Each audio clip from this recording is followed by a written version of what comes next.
Today's episode of Mile 40 is brought to you by HelloFresh. In the midst of fatherhood, marathon training, writing, and building the Mile 40 community, I tend to be forgetful of feeding myself. And that's why I lean on America's #1 meal kit. A crazy schedule can make it easy to fall back into your dinner time recipe rut. Keep mealtime exciting with over 40 recipes to choose from weekly. So there's always something delicious to discover with HelloFresh. With so many in-season ingredients, you'll taste all the freshness of fall in every bite of HelloFresh's chef-crafted recipes. Produce travels from the farm to your door for peak ripeness that you can taste. Now, go to HelloFresh.com/50Mile40Pod and use code 50Mile40Pod for 50% off plus free shipping. Once again, go to HelloFresh.com/50Mile40Pod and use code 50Mile40Pod for 50% off plus free shipping. We'll add the link to the show notes of today's episode for you to check out HelloFresh today.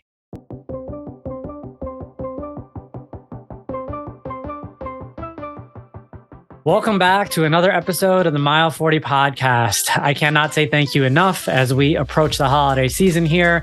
Thank you all for tuning in. If you haven't already, be sure to hit subscribe, whether it's on Spotify, Apple Podcasts, wherever you get your podcast from. I also want to point out in the show notes, there is a discount code for anybody interested in purchasing a copy of Break Barriers. Today's episode is featuring Rob Dalto. Rob is an endurance athlete who has completed 24 marathons. And in 2023, he ran all 6 Abbott World Marathon Majors, a journey he began with his sister to honor their late father, and a feat completed by fewer than 100 people since the inception of the World Marathon Majors. I personally can relate to this. I am about to run my 5th, and I know what Rob has put into this. So Rob, first and foremost, thank you for joining me here today. Thanks so much for having me. Of course, man. I've been following your journey. I know the amount of work it takes to do what you're trying to do. And it's not just about the training. It's about the emotions, the mental buildup, really, really prepping yourself for an undertaking that, to your point, so few people have accomplished. And for context for the listeners out there, he just completed number 6 here in New York. So congratulations on that. Thank you. You could probably still hear it a little bit in my voice as we talk today. Yeah, man. I mean, I was asking you right before this because I was working off the marathon blues earlier this week. I hit them pretty quickly, like on Monday, and you're still riding the high, which is incredible. Why don't you walk us through what this last weekend was for you in particular, and then we'll talk about the journey to get there. Yeah, this was the most incredible marathon weekend I've ever experienced by far. I think it was for a couple of reasons. One, of course, finishing up the journey of doing all 6. The fact that it was in my hometown. I actually haven't run New York City since 2016. I've actually run every other World Marathon Major at least once since the last time I ran New York. So to get back out there was just incredible. And I'm just really fortunate to be surrounded by an incredible running community and community of friends in the running space. So the whole weekend was just like one big hug from everyone that I care about and love. And my family was here and was really fortunate to do some really cool stuff with brands that are really meaningful to me as well. So it was a victory lap and yeah, still enjoying it. Absolutely. Out of the 6, I mean, I think I know the answer to this, but is New York your favorite? I would say that the New York City Marathon, this edition specifically, this was the best marathon I've ever run of all the ones I've run. So not only the best race, but the best edition of it as well. I love that. You know, what I really like about New York in particular, it's real when they say that humanity is revealed on that day, not just, on the course, but in the crowds and really everybody involved with the event. And so that's one of my favorite aspects. What did you think of the race this weekend? I mean, like I said, man, I hit a dark place on Monday because I crashed. The dopamine levels just completely crashed the next day. It was an incredible weekend, an incredible event. I love the energy. This is my 5th New York and it never gets old. Every single time, just seeing the beauty within the people that are involved in the event. Just looking around at all the runners, all different demographics, all different backgrounds. I'm just so inspired by all the people who are even guided throughout the race, all the people battling disabilities throughout the course. There were a few times, which was interesting about this year, because I ran it last year in that 70-degree weather. I saw a couple of people get stretchered off this year. But before, the stretchers came, I also saw a bunch of runners stop to take care of other runners. Every single time I saw that, it just kind of gave me hope around just the culture that we're building here through this sport. And so that's something that really, really stood out. So to answer your question, it was an incredible weekend and it never gets old. And the other thing is, every time you do one, you just reaffirm what it is that you're capable of. Totally. And How so would you rate it? You've done it 5 times. How would you rate this among your 5? Well, this was a course PR for me. So from a running perspective, it was definitely number 1. I would also say from a personal reflection perspective, it was also number 1. And the reason for that is because I now feel more confident than ever as a marathon runner. I joked around that I've done 9 now. I didn't really know what I was doing until number 5. And similar to New York, I now know what I'm doing, but it took me 5 of these to finally understand the New York course. And that last stretch up Fifth Avenue, every single time, it's gotten me. But I now, after this race, finally feel like I know what I got to do, and I know the adjustments I gotta to make in order to make my next New York City marathon the one that's really gonna, I'm gonna walk out of there and say, all right, like, I own this course now. That's awesome. Hey, yeah. That's pretty good. It took me a dozen before I think I figured out how to do a marathon. So you got a head start. You're doing well. Let me ask you, because I get asked this question all the time, and my answer to this question when asked, what has been my biggest learning along the way? And right around marathon number 5 was when I learned that in order to run faster, I had to train slower, right? And to kind of really lean into making those long runs, not necessarily about pace, but more so about heart rate, and more so around understanding the importance of keeping it conversational just to build the endurance and go the distance. And for me, that was my biggest takeaway. You're a lot more seasoned than I am. So tell me, what's been your biggest takeaway through your journey as a marathon runner? I'd say I've gone through many seasons of running now.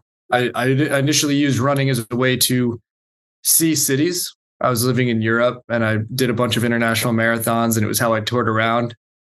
Went through a phase of running fast, explored that journey, and then have kind of transitioned to community. And like when I reflect on this year and doing the 6, the actual act of completing the steps from the start to the finish lines of each of the 6 is the least of the fulfillment that I've received. It's the people that I've been able to be surrounded by along the journey, the training runs, in some of the races ran with a lot of really, really good friends.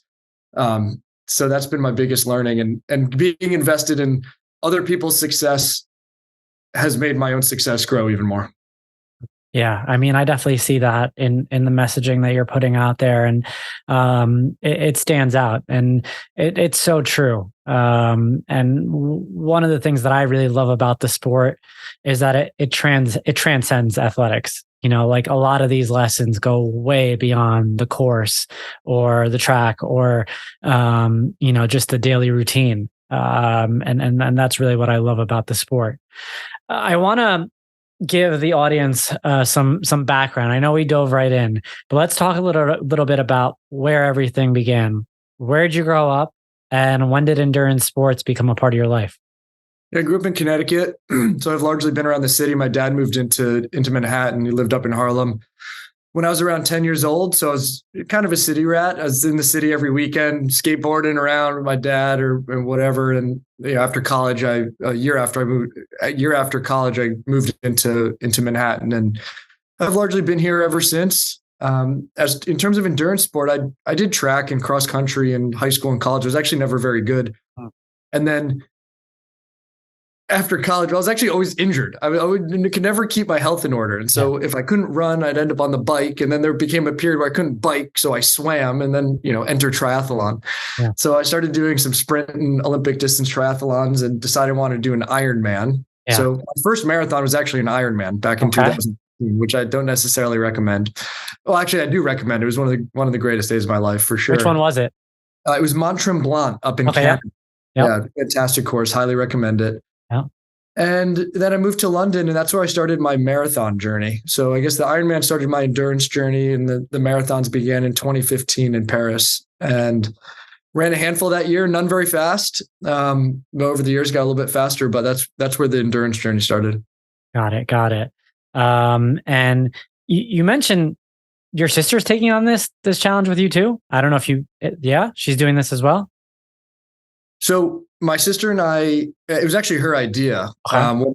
When our dad was diagnosed with cancer in 2017, we had run the New York City Marathon together. It was my first world marathon major, New York City. We ran it together in 2015. One of my favorite photos is us actually running into my dad up in Harlem on First Avenue. It's a picture I'll always cherish, but we had run that race together hand in hand, finishing, crossing the line. And then when our dad got sick, she suggested, hey, dad loves watching us race.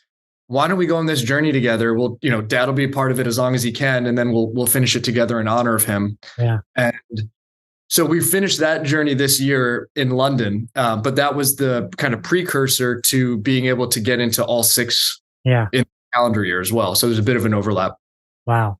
Can you give us a little bit of info or just kind of background on your family life? Obviously, your father dealing with the diagnosis obviously had a big impact on you and your sister. Can you paint a picture for us around just the last 5 years or so?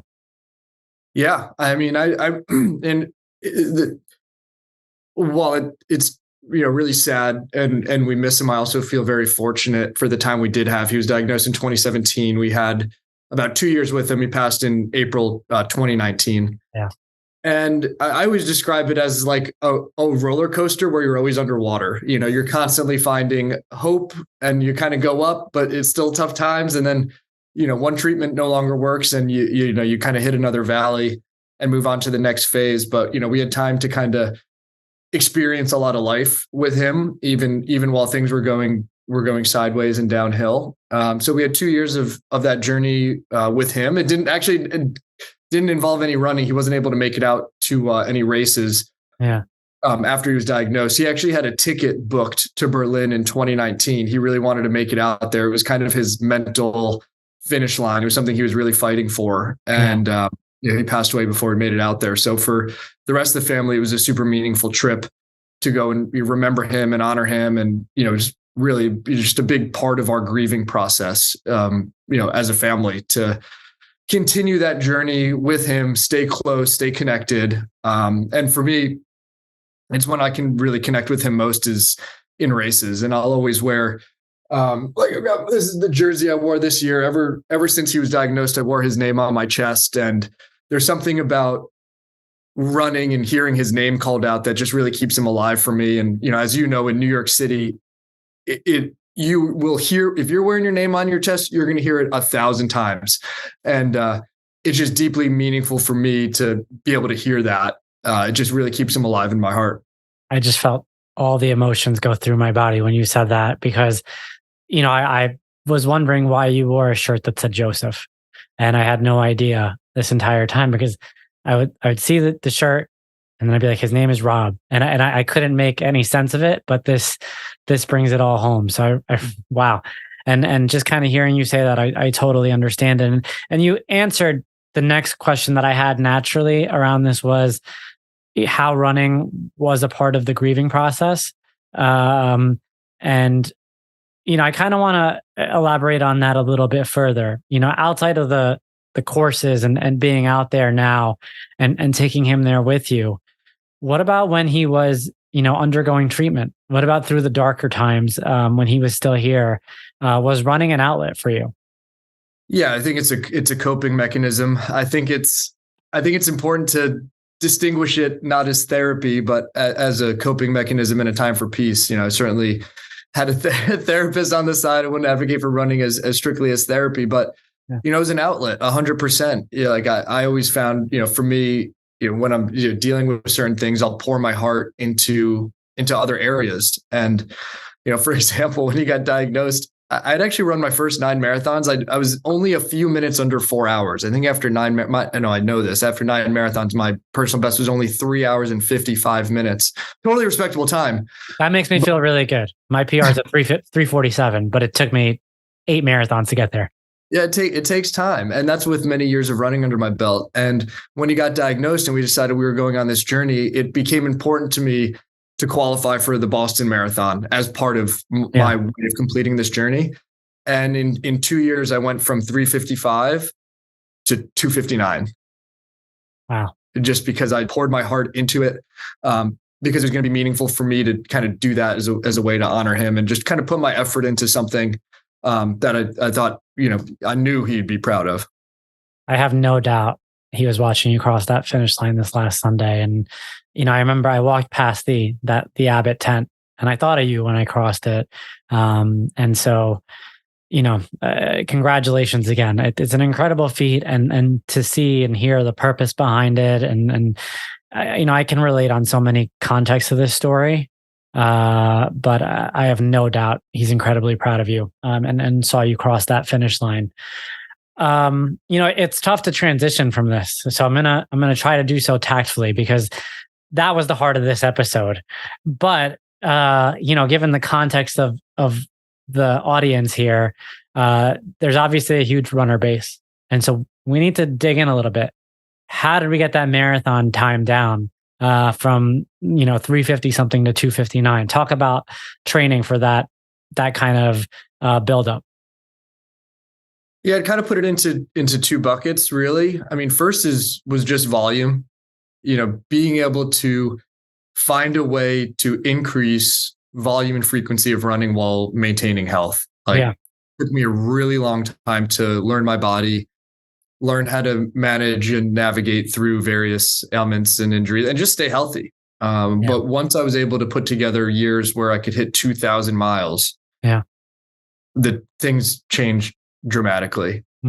So that got me down to 259. And then actually this year, and then my friends used to call me Dr. Rob in high school. I've always been really good at getting the most out of myself. Every little way, I would always find ways to be precise. It's actually why I ended up being quite good at triathlon, because I would dial in. Transition zone was like my best thing. I could really get dialed into little nuances that could help me get the best out of myself. And that's actually very much the journey that I'm on now is, as I'm getting like a little bit older. I'm not an old guy, but it's not like I can't just pop out and run 70 miles every week for the rest of my life. Like I need to be a little bit more thoughtful about sustainable performance.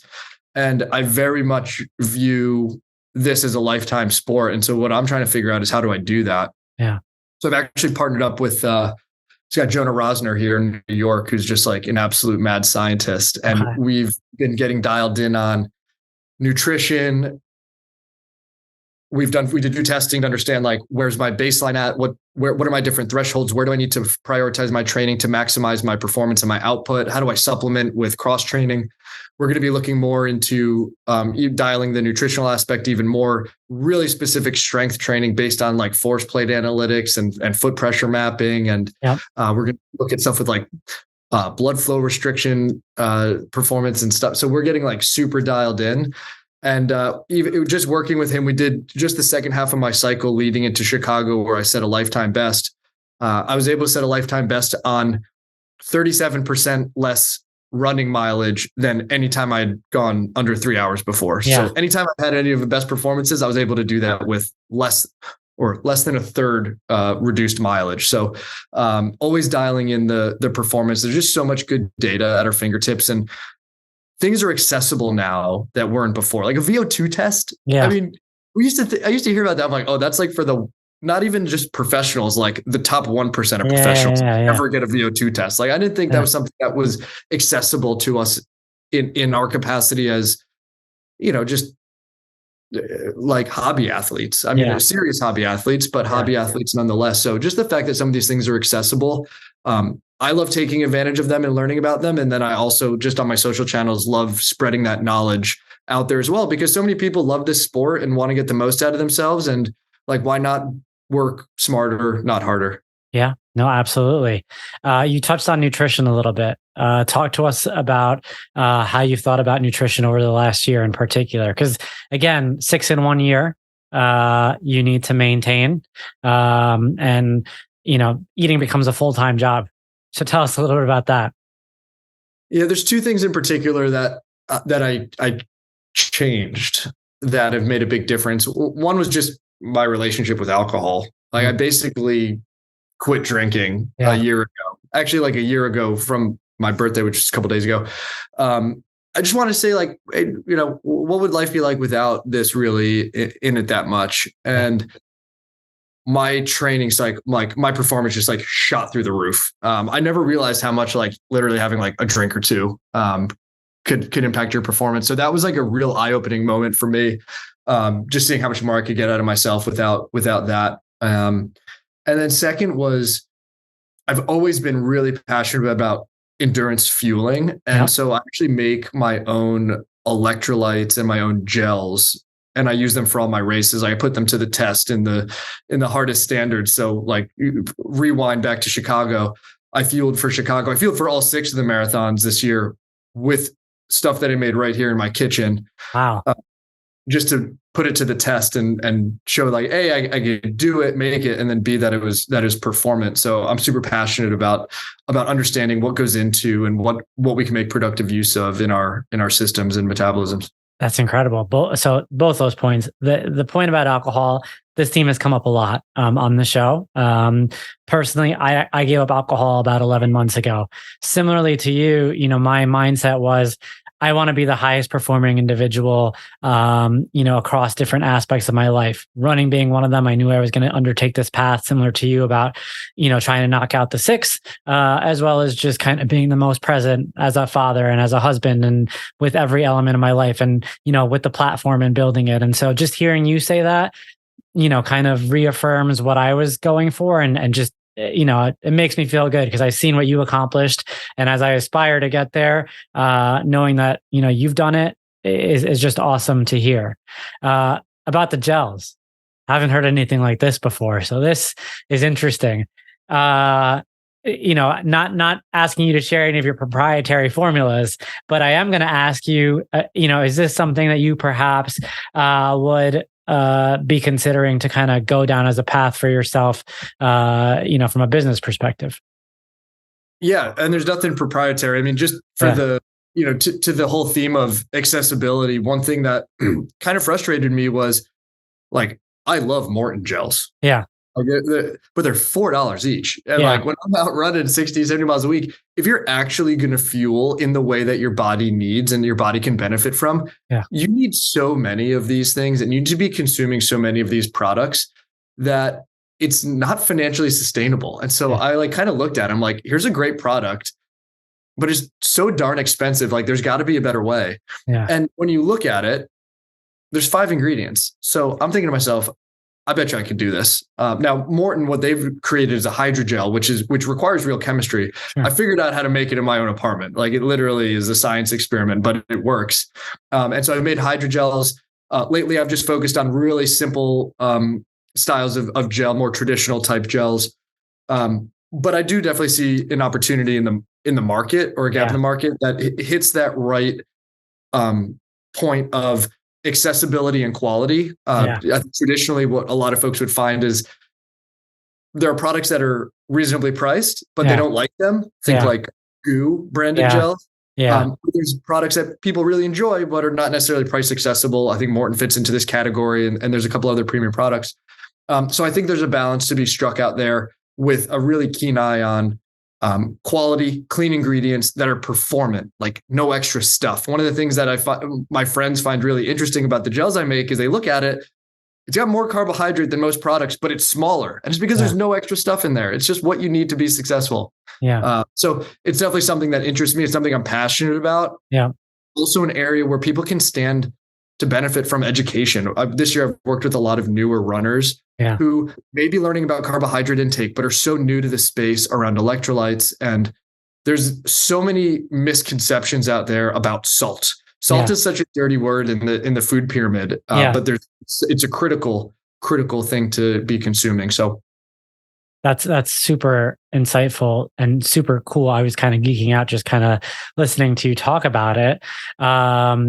You know, wow, like it's just such a cross pollination of passions here, right? Like, I think you called yourself a Dr. Rob, right? Like the mad scientist before. And there's the passion for endurance sport, but there's obviously here also this kind of passion in terms of, creating something that's efficient and accessible.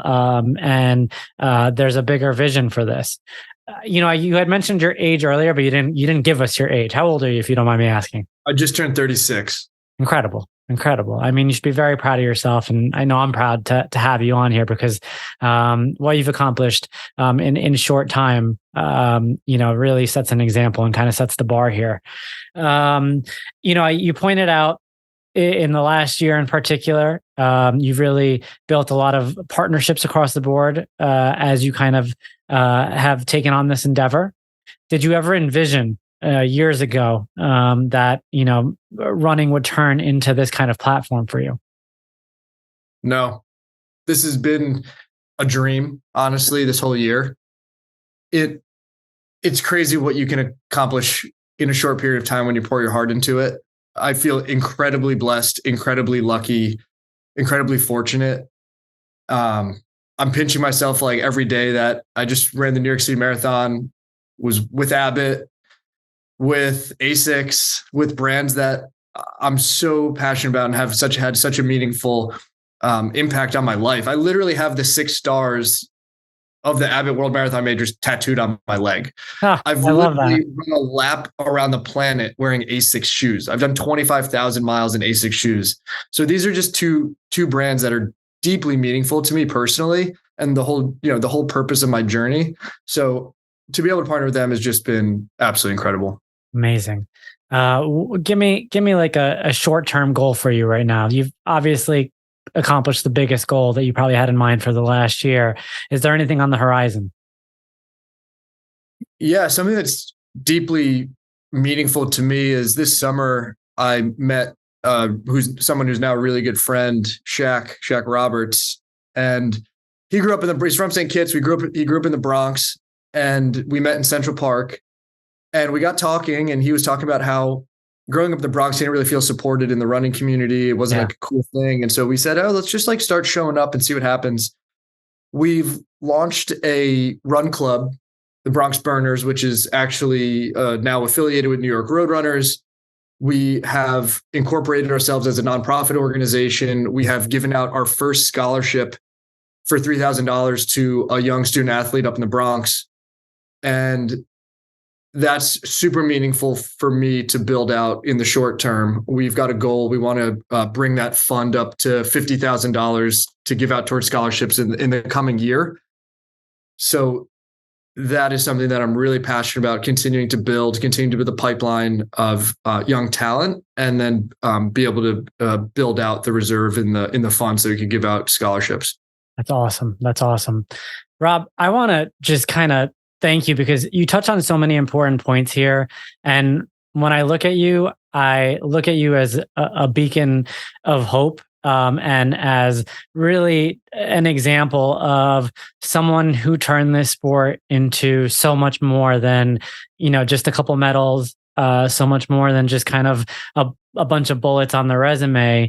You've turned it into something that has, touched you, at your core. Going back to the purpose and the reason behind this last year, but now seeing you take that and translate it into impacting others the way you are with this run club. I know you're only getting started. And, I just want to say, thank you. Thank you for sharing this story, for coming on board, and for enlightening us. I know I'm going to be following you. Tell the people where they can find you. Yeah. First off, super kind. Thank you very much. Kind words. Again, I'm just super blessed to be surrounded by amazing people that are making like this whole journey possible. But you can find me if you search Rob Dalto, I'm going to come up, but Pursuit of Performance, which is, kind of what I'm on. So you can find me at Pursuit of Performance. Awesome. And then for the Bronx Burners, if anyone wants to donate or to help out, is there a place where they can go? Yeah, I would love any support. So we meet Wednesdays up at the track by Yankee Stadium for anybody who's based here in New York. We're not hard to find. You can find us there 6:30 every Wednesday. And we've got social media handle for them too. Awesome. Bronx RC on all media outlets, and it's got links to all our websites and fun pages and all that stuff. Awesome. Thanks again, man. Really appreciate it. This was an awesome episode. Thank you for coming on. Thank you for having me. You got it.